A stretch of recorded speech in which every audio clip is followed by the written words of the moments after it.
আজকে ৩ রোজা চলে যাইতে আছে ইনশাল্লাহ।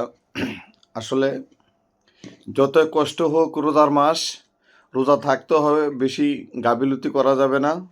সবাই উঠেন, উঠা খাওয়া দাওয়া কইরা ফজর নামাজ পইড়া পরে শুইবেন।